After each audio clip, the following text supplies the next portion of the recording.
afternoon, everyone, and welcome to a very nice, pleasant afternoon from India. And hopefully, that's the same if I were to say for most of the people who are joining us across the world. This is a great opportunity for sure for not only the staffing industry and the fraternity that is joining from India, but also the global players who are participating and giving us an opportunity to be a part of this World Staffing Summit 2022. And looking forward to a great session with the great speakers I have on my panel. I would like to kickstart this afternoon with a warm welcome to all of our speakers who are joining us today for this important session that is going to be talking about the pivotal role the staffing industry is playing in the labor formalization in our country, in India, and obviously impacting the global scale at the same time. Welcome, my dear speakers. I welcome Triparna Samadar from QuestCorp. I welcome Kritika Yadav from Genius Consultants. I welcome Sonal Arora from GI Group, and I welcome Mahesh Bhatt from Team Lease. These are the eminent people who will be taking us through the journey today.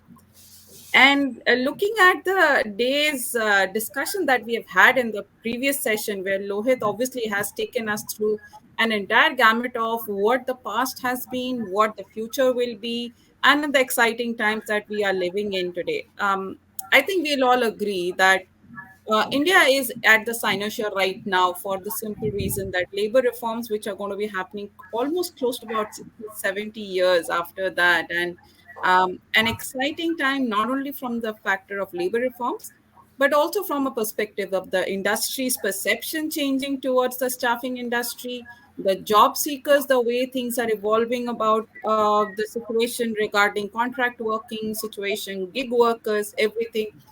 I think we have a great panel which will be taking us through a discussion which will be an all-rounding information share, and none other to start with than I have with Sonal on this subject. If I may ask, you know that staffing is playing a pivotal role in driving labor formalization in India.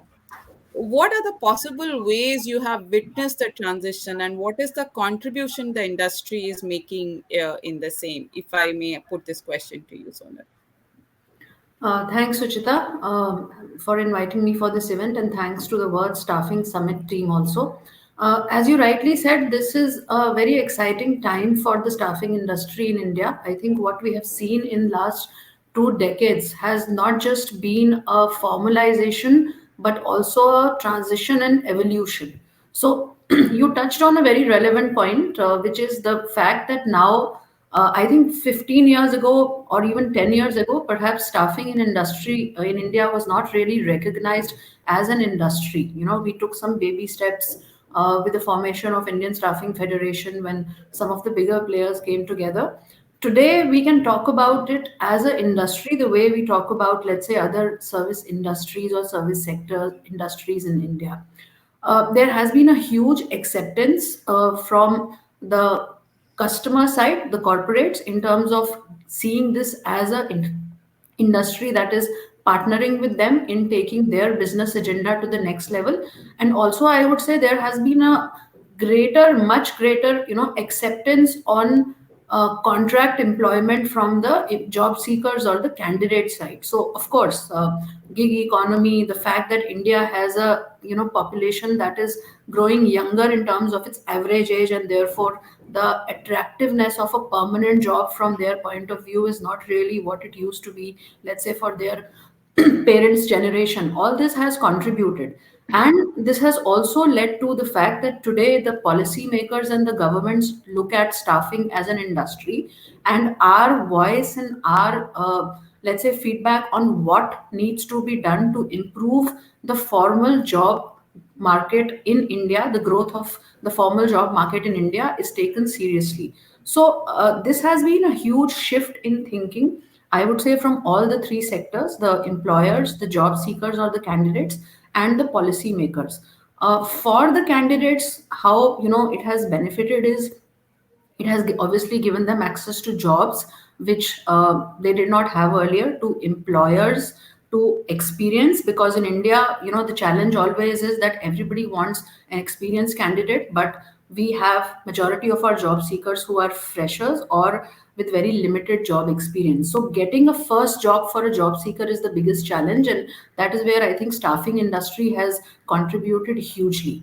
Also, in terms of formalization of the benefits, wages, opportunities to skill and learn, these are things which majority of the job seekers in India who were, let's say, not aspiring for a government job did not have access to. And that is why there was a huge dependence on government jobs, because you government job brought in stability, it brought in access to all these factors. But now, with this growth of staffing industry, this a sector which was earlier denied these opportunities now has access to all these opportunities.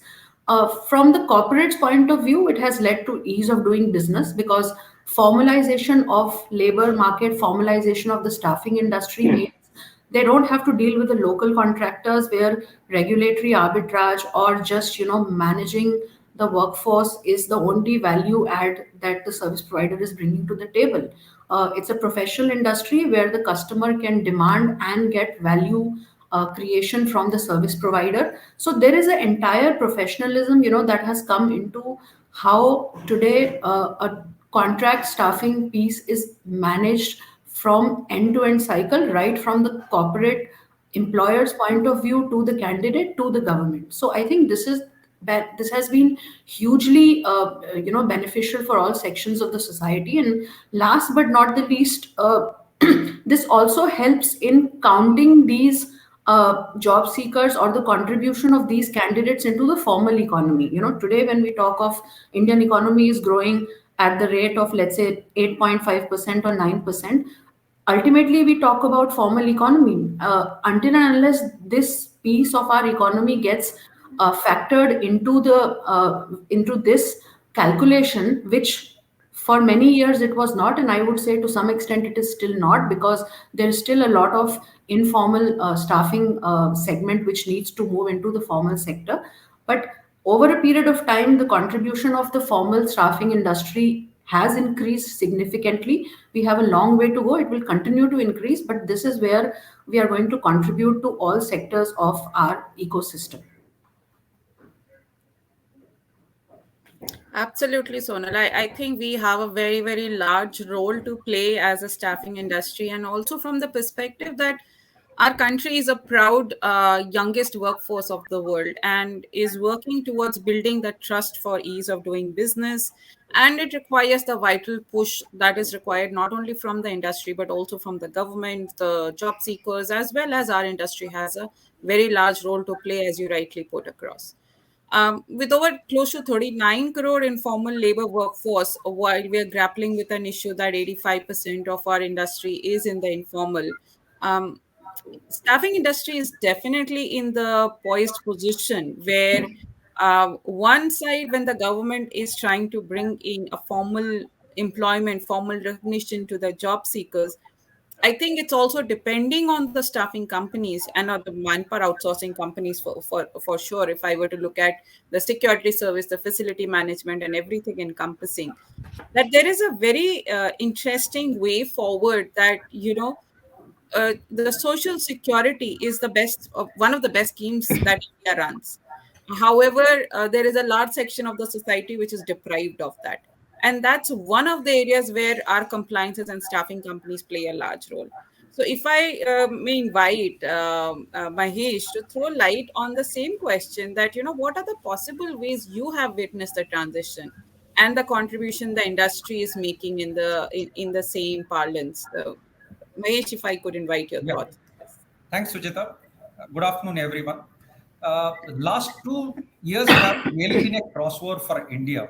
And mind you, India's informal economy has shrunk by about 15 to 20%.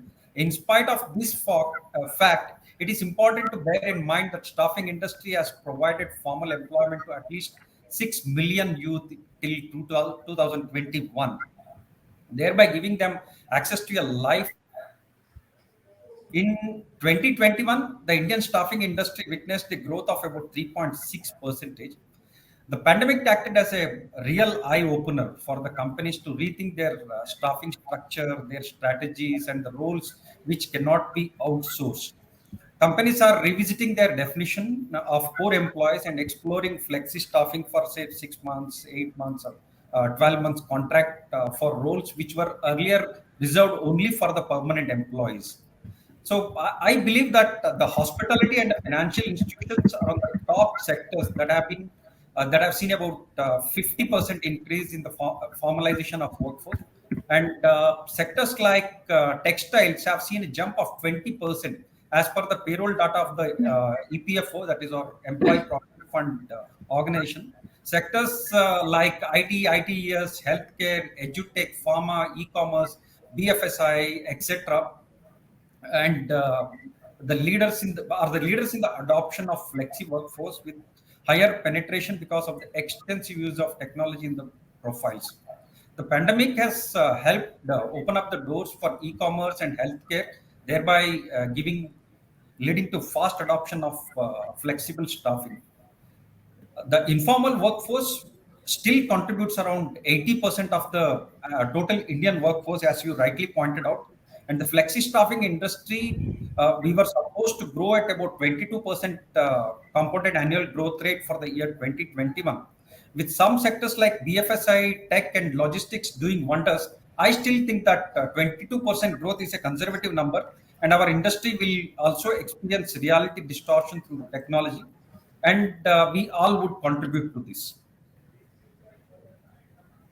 Absolutely, Mahesh. I think in terms of the numbers, India is definitely showing a remarkably good growth post pandemic. And what we have noticed, even our ISF report has said that your quarter on quarter growth from the last quarter, despite the fact that we have just come out of a COVID situation, but this time the industry was resilient in terms of addressing. Our quarter two growth came to about close to about 9%, and I'm talking net headcount growth, not in revenue terms, while year on year we have almost touched 23%. So yes, definitely a great and exciting time post pandemic. We are noticing these changes are not something that is something we were prepared for, but in a good way. We would love to have problems like this where we are dealing with certain demand supply gaps, but at the same time, the perception evolution that has happened towards our industry is unremarkable post the pandemic. And to that extent, I think I would like to bring in Triparna and Kritika on this. How has the perception evolved post pandemic, both from government, customers, as well as job seekers towards the formal staffing companies? I believe you both are again running businesses which is completely governed by all three stakeholders. So, Triparna, if I may put this question across to you, and then Kritika, if I would invite you to join Triparna post this, please.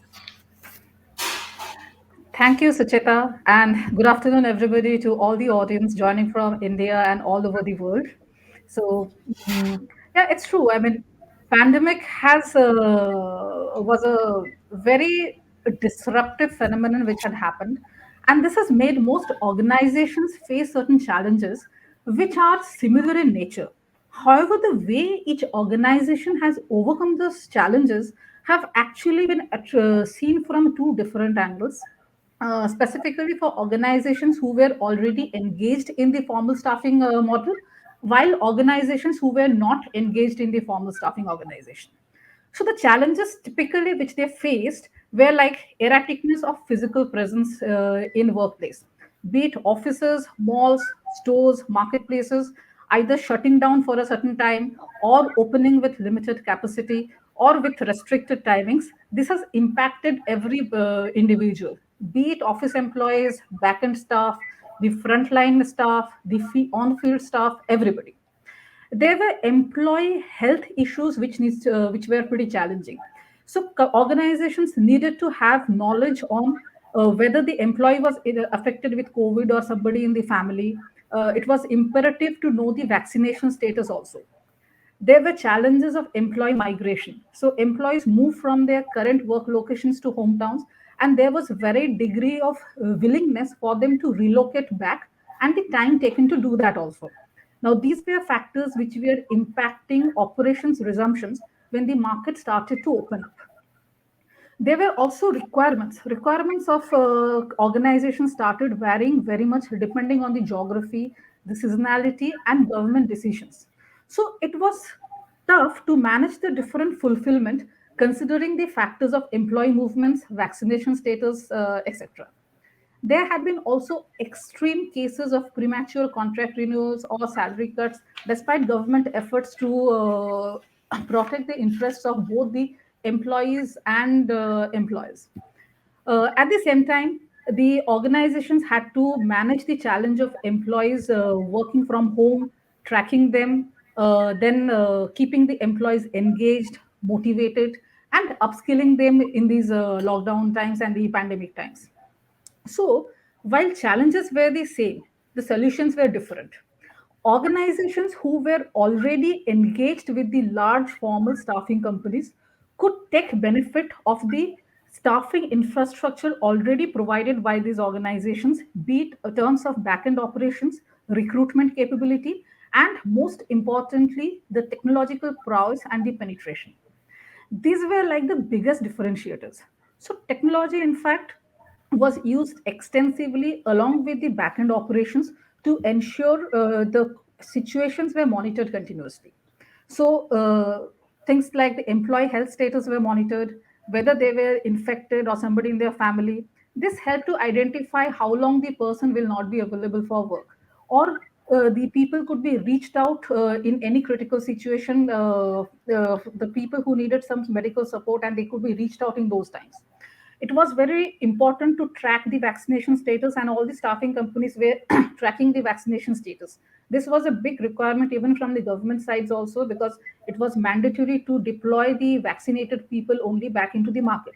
Plus, this data helped the organizations to come back with vaccination camps so that they could ensure that their people were getting vaccinated. In fact, this also helped the government project in terms of getting so the vaccinations on track.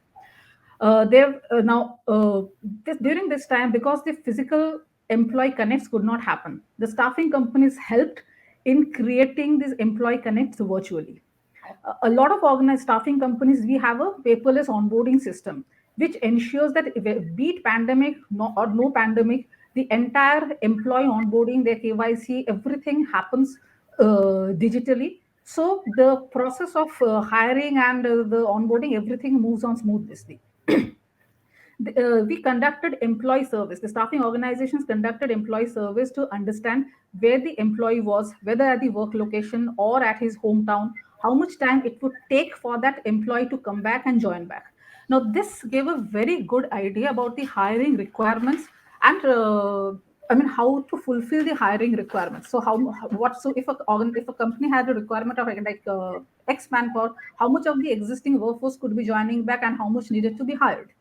At the same time, the staffing companies had set up a lot of referral schemes and online job portals to capture the existing data of unemployed people and job seekers.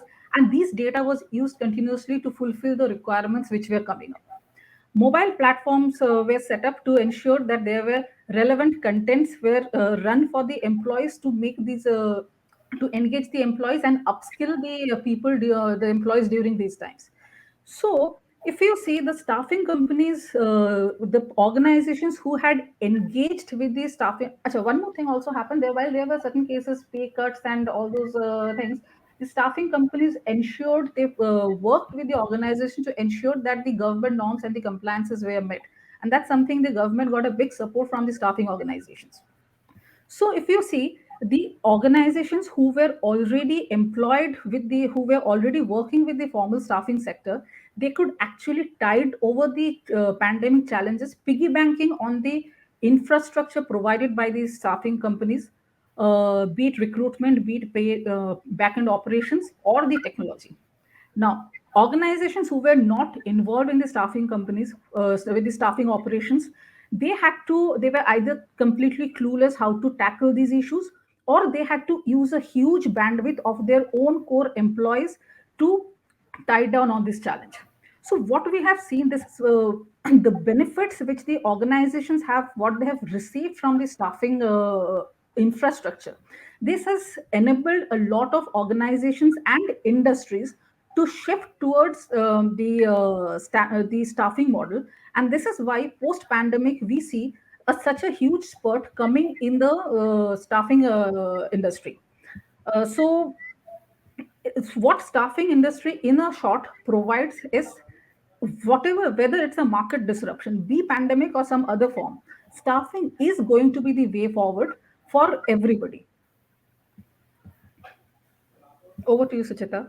Absolutely, Triparna. I think it's an inevitable fact that, even government customers are realizing, and I'm sure the job seekers also warming up to the idea that, with the kind of social security and the compliances that the staffing companies take care of, also that, there is a continuity in their jobs. It's just that when one project ends, another project opens up, and that opportunity for a job seeker is not something that he or she will be able to do it on their own if it was supposed to be a job that they have to hunt for. So, on all those parameters, the staffing industry definitely has been playing a large role, and India is, since the penetration level is lower than the global average, I mean, close to about 0.07%, whereas some of the advanced countries like US and Japan are almost close to about 2%. I think we have a very, very huge scope of growth. And for us, since even a 0.01% would mean about 1.5 million people. So for us, yes, I mean, we have a very large business growth. And from a perspective of the staffing industry in India, we definitely have a large area of work cut out for us. Bringing the same question to you, Pritika, what is your observation? How is it that you see things have changed post pandemic? Okay, so thanks, Suchita. We're covering a very interesting topic today in terms of uh, the staffing company, how we are helping as a whole to a global audience. Job seekers also have a lot of expectations, and we saw that during the pandemic, many of you have already covered, there's been huge migration of daily wage workers along with loss of jobs, but staffing company was able to protect this to an extent. The situation of the workers was not good, and it is currently also not good, because these people are exposed to health hazards. There's lack of social security scheme, there's a lot of job instability for them, along with exploitation of labor and absence of fixed income. So this is where the staffing industry comes into the picture of providing social security to these set of people. India, being a labor intensive economy, has progressed through various ways. And if we look forward and take the informal employment to the formal employment, which can really happen with the help of staffing industry, we open a new door of inclusive growth to the entire ecosystem as a whole. Job seekers, basically, now let us understand what is it the job seeker looks for. They look for ensuring their wage and social protection, getting the benefit, medical benefit for themselves and for their family, increased income for these workers. Would not only create formalization, but in turn reduce absenteeism and sick leave for the workers employed in this sector. Better health and medical facility directly leads to higher productivity, thereby giving the economy and overall growth. This is where the staffing industry plays a role by bridging the gap between the requirement of a job seeker and what it has to give. So I think from my side, this is what I would like to say. Over to you, Suchita. Yes, that's actually the right. I mean, we have taken the right turn after a very, very tumultuous time that we had in the past 1.5, 2 years. But I think we're grappling with the issue, and we put the best foot forward for sure as a country, as an industry, and obviously supporting all the elements have played a large role in that. While I look at that situation, there is also a lot of encouragement that are coming in forms of the reforms that are in the anvil.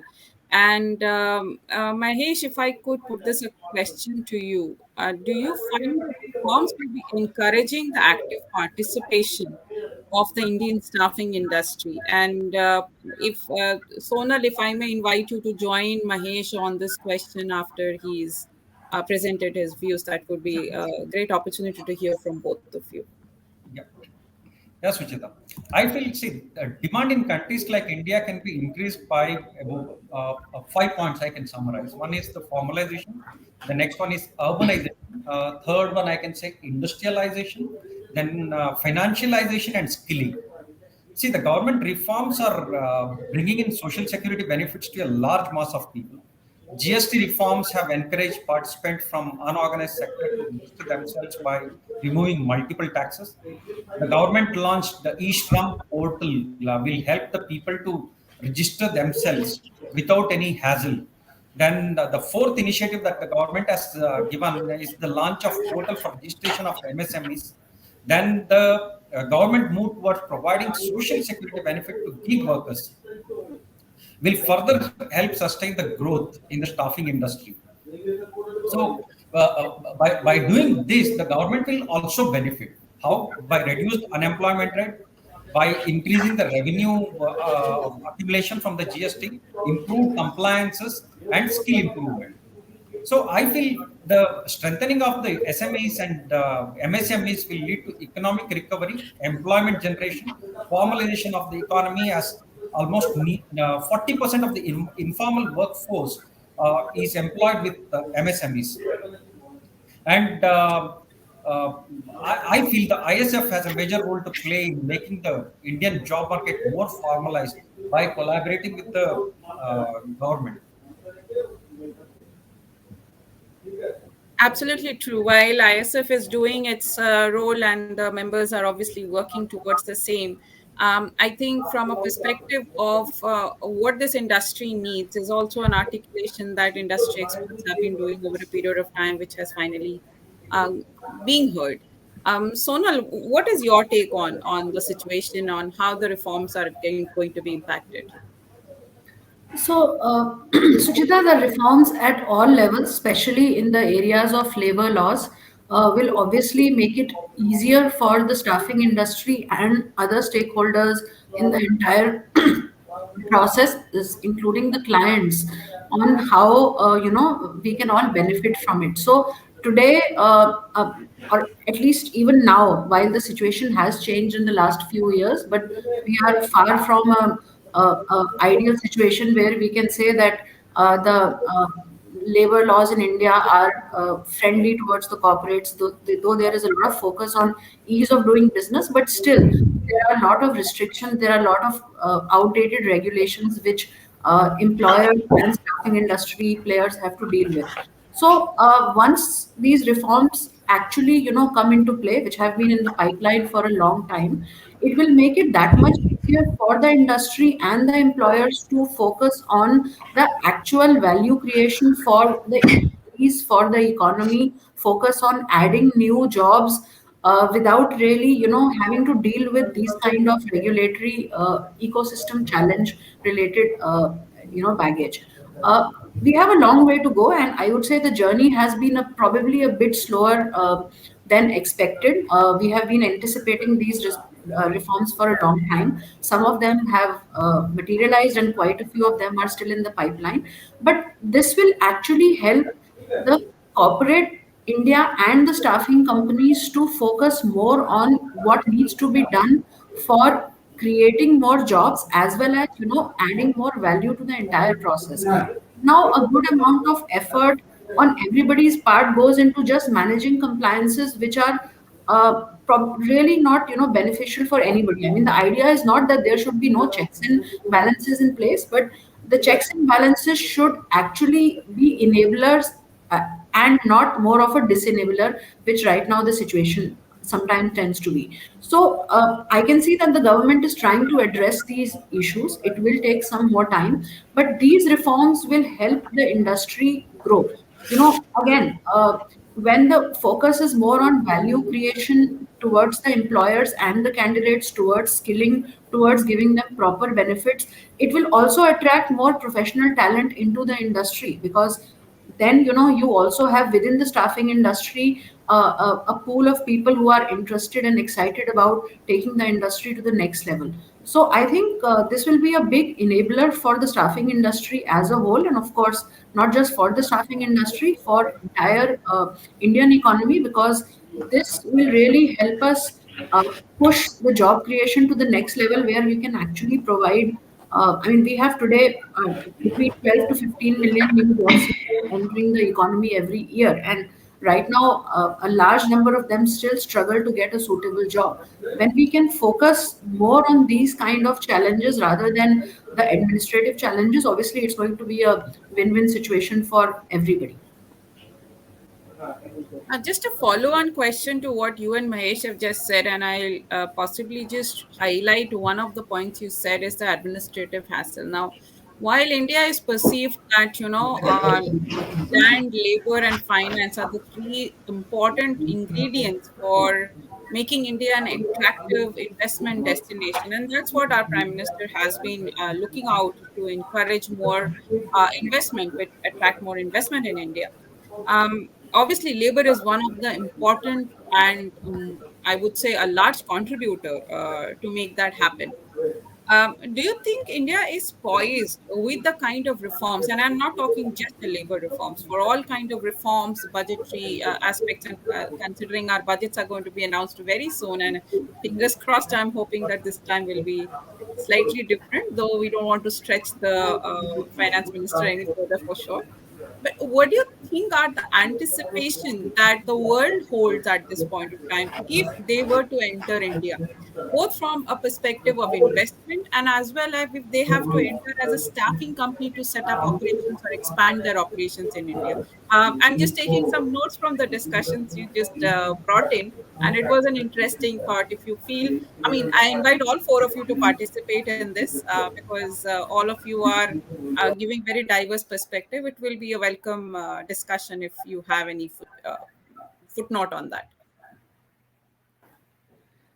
So, Suchita, in our organization, we work with several, customers who are looking or at setting up, let's say, a manufacturing facility or whatever, business they are currently doing. Several of our MNC clients are looking at starting in India their operations. So, obviously, India is a very exciting market for everyone.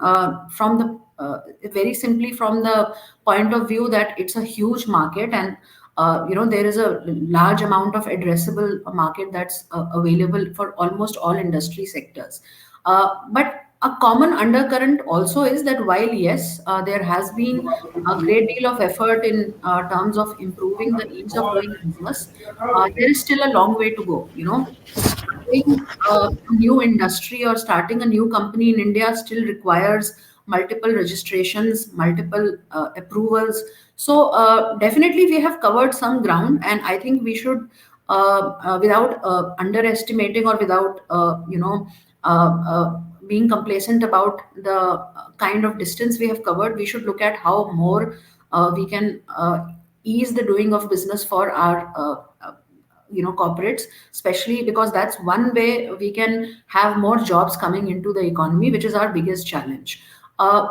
With respect to the other aspect of the staffing companies setting up their business in India, uh, I mean, staffing as a industry is I would say a low entry barrier industry in India. It's not very hard to set up a staffing company. We have uh, hundreds or maybe thousands of small staffing companies operating in India. But I think where and this is just a idea from my side. It's There are no right or wrong answers here. Important thing which those of us who are in this business need to think of is, okay, what is the value we are creating for our customers in terms of providing them sustainable and scalable solutions, because it's not really difficult to find a few clients with, let's say, a few hundred workers. But the important thing is, how are we adding value over a period of time rather than just being a agency through which the payment is made. So that is where I think there is a lot of scope for innovation. within the industry as well. And this is going to be an interesting time for the industry. Next 5 years, I would say there will be a lot of already, there is a debate on, is gig economy a part of staffing industry? Is it different from staffing industry? What is the role that staffing companies, the likes of us, can play in gig economy? So those kind of questions and challenges would have to be addressed in the next few years. Yeah, absolutely. I think I'll bring in Triparna if you can bring in your thoughts on this question, because we feel that India is becoming a favorite destination, so to say, specifically after pandemic. We are noticing that manufacturing is becoming an important agenda for the Indian economy, and also from the global perspective. India also has great English speaking talent, which is a global demand. India also has more hands and skilled people, which is a demand which is coming from the Middle East. And the European markets are noticing that. So, if I were to look at it, the global demands for Indian talent is very high, and so is within India.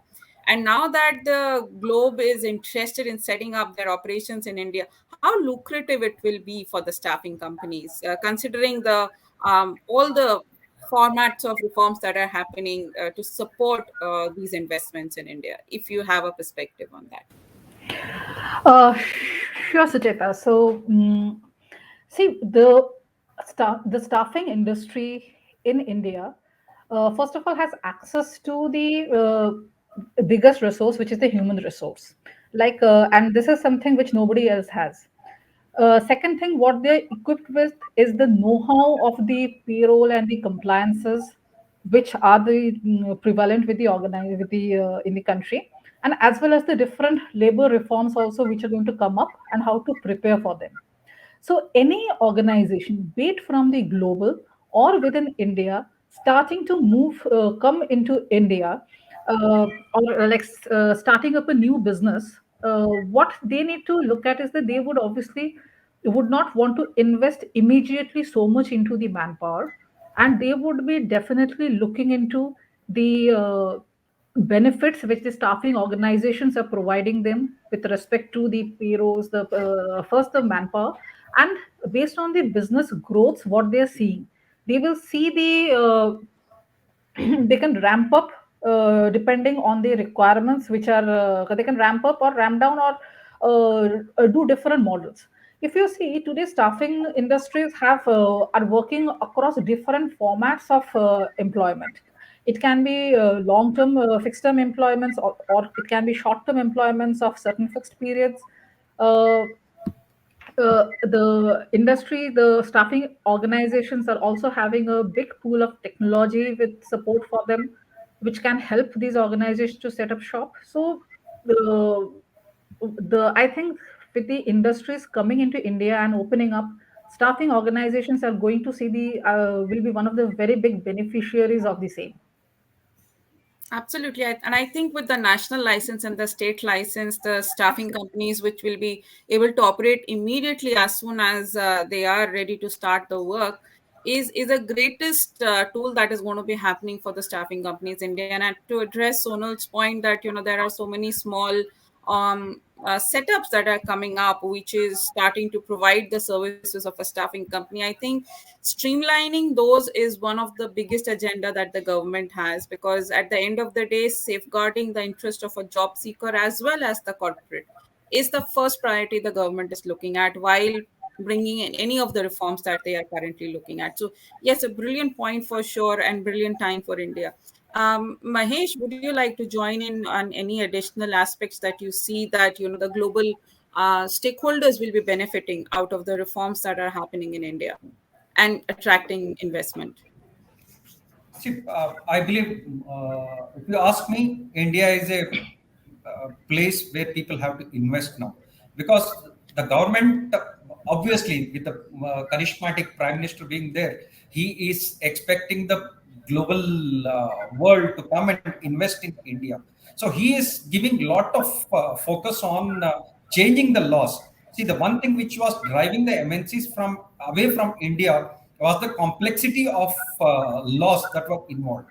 With the GST reforms coming in, it's a one India, one tax. And similar way, I feel that a lot of other things like bringing in transparency in terms of labor laws and making it simpler for the employers to file the returns.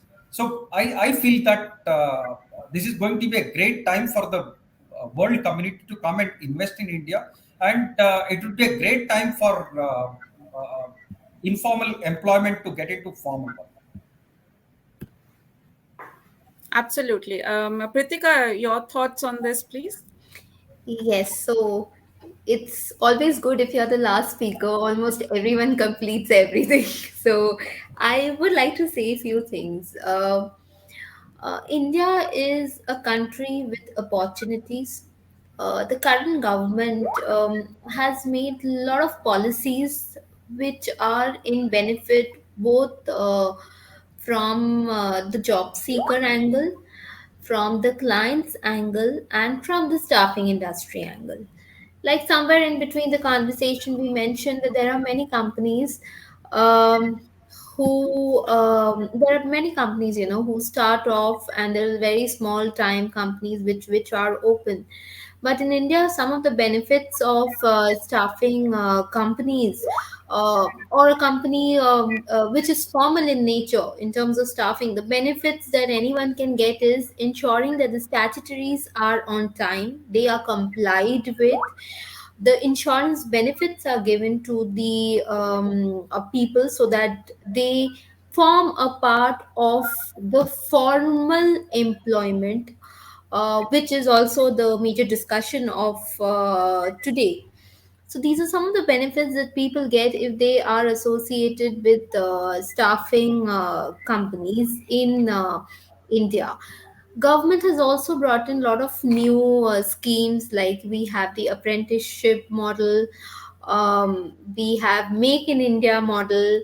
So all these are only increasing employability and formal employment in India. So that's from my side.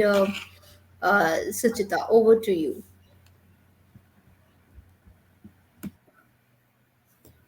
I think, Pritika, you've captured and synopsized the whole discussion very nicely. That, while we are looking at all these reforms, and obviously they are playing a large role in making the staffing industry stand out and benefit out of it, it also depends on the factor how are the other stakeholders going to be adopting and taking up a lot of these changes that are coming our way. Just for the closing comments, because we are almost at our end of our session, and I think we'll just leave about 10 15 minutes to interact with the audience as well. Staffing industry is definitely going to be playing a pivotal role in the formalization of labor, and that's a need of the country, not only from a perspective of what government intends to do with the social security, but from the perspective of the industry that wants to come into India, and that is already into India, the MSME and the SME sector that wants to grow and flourish, for sure. And post pandemic, the benefits that we have had has also opened up another channel of the gig workers. So uh, we are sitting at a junction where possibly a lot of dimensions have opened up.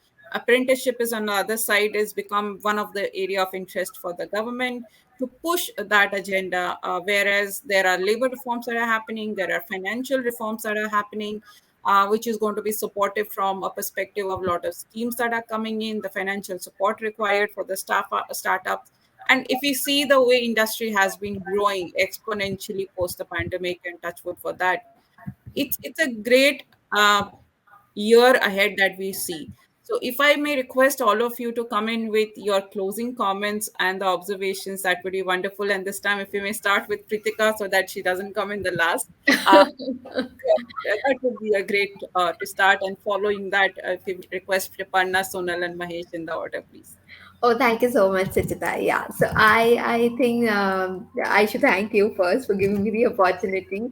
I would like to say that the increased financial security. That means if these workers come under the staffing company's perspective, like for example, Genius, which has about more than 50,000 outsourced people. So once these people come under the formal structure, The financial security leads to higher purchasing power of these informal workers, and that basically affects the demand and supply chain of the economy as a whole. With the new labor codes, the informal workers are inclined towards saving, and investment in money is routed through proper channels. So that only leads to stability in the economy. The offline cash transactions are reduced significantly, and it impacts the revenue of the government. The collection rates improve for the government, the GST improves for the government. So, for every billed contractual worker, the government gets the GST. The shift in the nature of employment to a contractual agreement will bring about, fixed salaries with substantial benefits for these people, which will increase the cash flow in the economy. And all put together, this will only create more employment, more growth to the economy, to India, to staffing industry. If India does well, we as a staffing industry, ISF, and every member in ISF also does well. So I think that's the closing from my side. Suchita, over to you, please. Thank you. Tripanda, may I invite you for your closing comments, please? Yeah, hi, Suchita. So, what I believe, the staffing industry is going to have bigger responsibility towards the Indian economy, towards the employers, as well as to the employees. Specifically, with the labor formalization codes coming in picture, there's going to be massive change which is going to happen in the industry. So, while on the financial front, cost for the employers may increase, but the net take home for employees is going to go down. This involves a lot of explanation to the employees on how this is going to happen. A lot of focus on digitization of compliances is coming into picture, and that's something which the staffing industry can support all the organizations to focus on. There's a bigger focus coming onto the overtime, the leave encashment policies, and all, and this will need immense tracking at the end of the organizations, and that's where the staffing companies can play a very big role. The employees are going to have increased voices for raising their grievances, and that's something again the staffing industry can help to support the organizations to handle this. So what I feel is that the role of the staffing industry is going to play a very pivotal role in the Indian economy. And I believe from here it's like the movement for the staffing industry is only upwards, and we as a whole should gear up ourselves to take this opportunity and support the growth story for India. That's all from my side, Suchita. Absolutely, Triparna. We are sitting on a gold mine situation for sure. It's just a matter of how we materialize it. Sonal, may I invite you for your conclusive statements, please? Thanks, Suchita. So, I will not repeat what some of the other speakers have said. And in fact, throughout this last 1 hour, we have, I think, quite clearly established that staffing industry will contribute significantly towards the growth of India's labor market and the evolution of India's labor market. So, without, emphasizing that once again, I think I will pick up on what you said. There is no doubt that staffing industry is at a pivotal place, but what we need to see it, how do we go to the next level, or where do we go from here to the next level? So I would say there are three broad buckets. Probably there would be more, but three key areas for next few years, which within the staffing industry we should work on through support of various policymakers, government, and to a great extent our customers as well, because they are also a stakeholder, and the candidates. Would be the first area would be to push for more and more formalization, because staffing industry as an industry, now it is recognized as an industry, but still it's a highly fragmented industry. I think it will benefit everyone if there can be some more consolidation, some more, as you said, national license, some more formalization within the industry itself. The other aspect would be reforms and simplifications in the administrative process. We still have a lot of regulations, lack of clarity on outdated laws which are in theory applicable, but in practicality don't work for us. Unfortunately or fortunately, labor in India is a concurrent state, is a concurrent subject. So often, sometimes the laws between center and state also conflict. So we need to find a way around simplifying the administrative processes which govern the staffing industry. And the third, but very critical aspect for our customers and candidates are also our customers, is the aspect of how we can contribute to their skilling. We have a situation in India where I think there are millions of jobs available and there are even more job seekers available, but there is a issue between the skills that are required in by our customers and the skills or the talent pipeline that we have. So I think somewhere, of course, apprenticeship is one one factor, but there are other ways we will have to probably contribute to the skilling agenda of the economy and the society as a whole. So I would say that maybe next few years, to grow the staffing industry, strengthen it more, these are the three buckets broadly that we can focus on or to take it to the next level. Absolutely, very rightly put across, and I would say it's a very conclusive way of looking at the whole discussion we have had in the last 1 hour. Mahesh, could I request you to bring in Yeah. your thoughts, because while you're the last, but I'm sure from the perspectives that you have brought in today, there is something that we can look at it from a future perspective of uh, how the digital India, make in India, invest in India, and then now labor matters of India are becoming a very important factor for the globe to watch out for. I feel that this is going to be a win-win situation for each of the people. If you look at the employer will now will be more comfortably and more confidently go for formal employment because of the reforms that are happening, and this in turn will benefit the candidates. So unemployment rate is likely to go down, and people will have more money coming to them because of the government reforms, like in the insurance, PF, Provident Fund, or ESIC. They will get more coverage under this.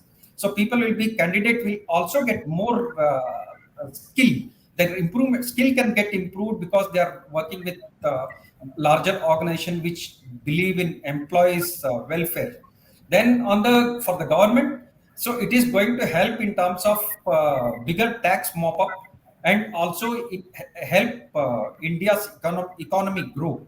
And of course, for the staffing industries like us, it's a win-win again. So every one of us will benefit, and Sucheta will also can keep smiling because more informal vendors can get into Indian Staffing Federation, and then we will all keep smiling. Absolutely. We wish more companies come into the ambit of formalization, and we welcome all companies who are considering being in the staffing industry to be part of the federation, because that's how the voice of the outsourcing industry will become stronger to all the stakeholders, be it government, be it the companies who are actually outsourcing people, and the job seekers themselves. With this, we come to a beautiful end to a great afternoon and a session that's been very, very mind-blowingly interesting. At least for me, there's a lot of learnings for me to take from here for sure. I would leave a few minutes that we have left in the session for the Q&A in case anybody would like to put any questions to any of our esteemed speakers. And then possibly we can connect back one-on-one as is required later at any given point of time.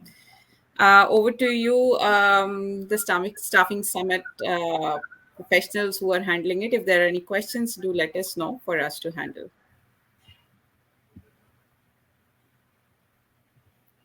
Our speakers are available online as the later stage in terms of any questions that we need to address.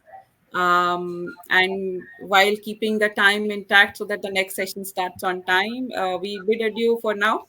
And we will make ourselves available to address any questions that may come to the organizers, and we'll be happy to address them at any given point of time. Thank you so much. Thank you so much, speakers, Sonal, Mahesh, Triparna, and Pritika, for taking out time amidst your busy schedules.